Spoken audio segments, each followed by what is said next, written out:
Hi, this is Heather. A few of you have asked me to make a video, a nicer one, of what I had shown on Facebook the other day about how to stick a background fill in and use echo and the clipping and no-sew zones. So we're going to go ahead and design a quilt, start new, and we're going to add a block, and we're going to enter it manually. I'm going to go ahead and leave it 15 by 10. It's just a little rectangle here. And finished. So for inside, I'm going to just pick something swirly. It doesn't, it's not a huge deal what we pick, but let's pick something swirly. I'm going to pick this one, Alouette. And there, it put our design in like it would a pantograph. In this particular case, it's fitting it all in there. I like how that looks, so I'm going to go ahead and hit finish. Do I want to add another block? No. But I do want to add another pattern, and my pattern is going to be an echo pattern.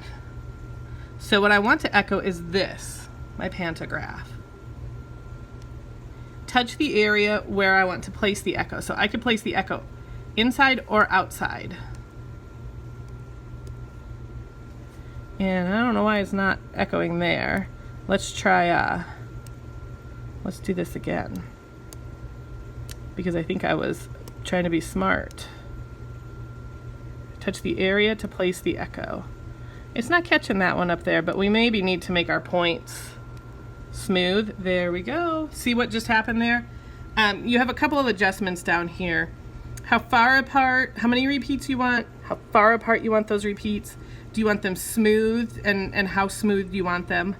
The gap progress, which we'll go ahead and look at that real quick. I'll make a few extra repeats. So these are all evenly gapped at 1/4 of an inch.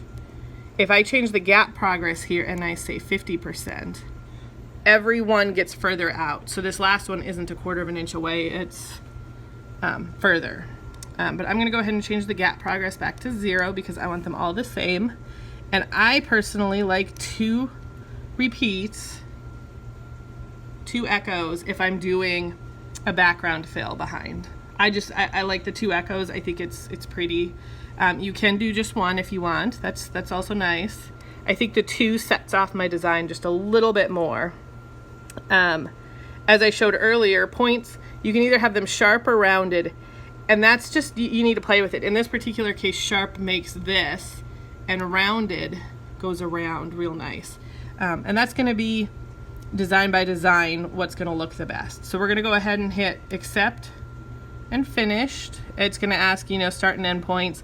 If you wanted to continuously quilt both of these, it will connect these start and end points over here for you if you want it to.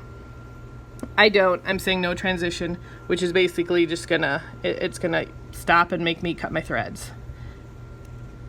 Okay, so now we've got this block. So we did our echo.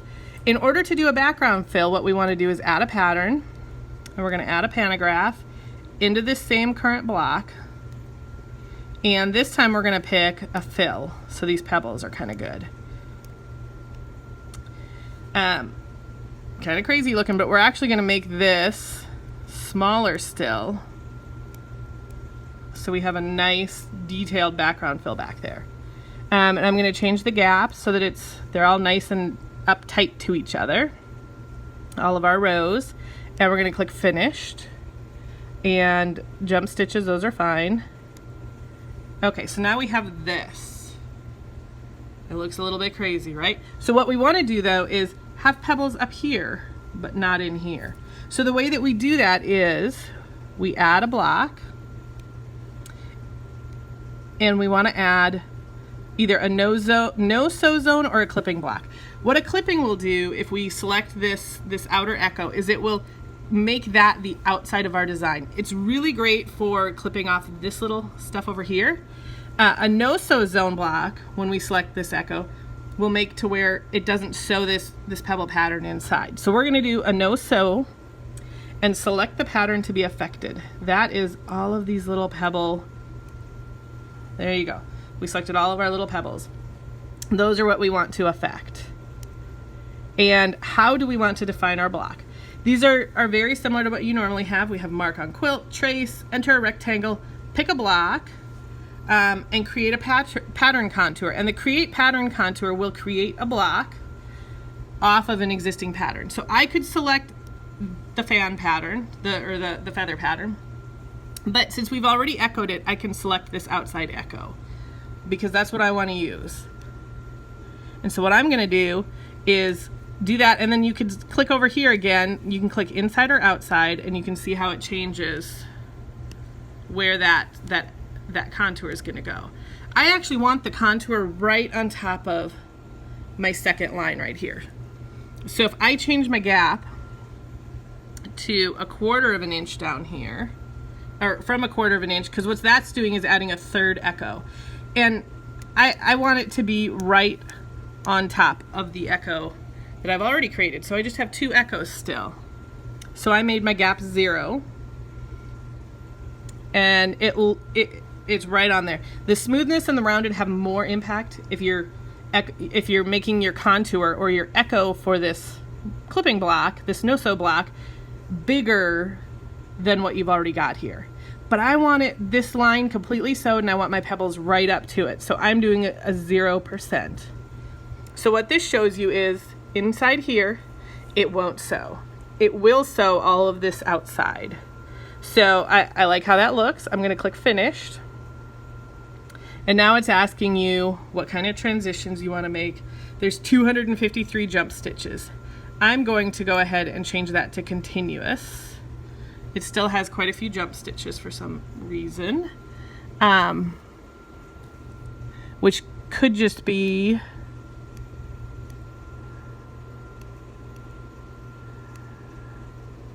one of them said 0. Oh no, there we go. Well, we might just have to practice sewing that and seeing why there's so many jump stitches. But in general, the continuous is what you want to have work. Yep, go ahead and save that. So now what I have is a block with the background, the echoes, and the main block. And you just kind of have to play with it a little bit. Now, if this were actually my block, I wouldn't want it to sew over here. So I can come over here and add another block. And this time we want to do a clipping, because we want to clip off what we aren't using.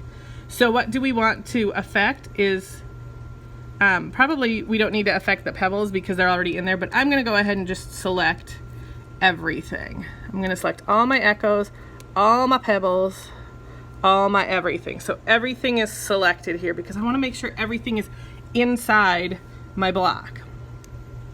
So here again, you can do all these different things. I'm going to select an existing block this time because I defined this block at the very, very beginning. So I'm going to select this block, and it's kind of hard to see, but it did turn red there. That's the block I'm selecting. And I'm going to hit continue. So now what it's showing you is everything in green will sew, and this stuff out here that's not green will not. I'm going to do continuous again. And now we can preview sewing and those sorts of things. I hope this was helpful. Go play with it. Every combination is going to be a little bit different and have some different quirks, and you just kind of have to play with it and see how it works out. In this particular case, you'd also want to pay attention when you're sewing it.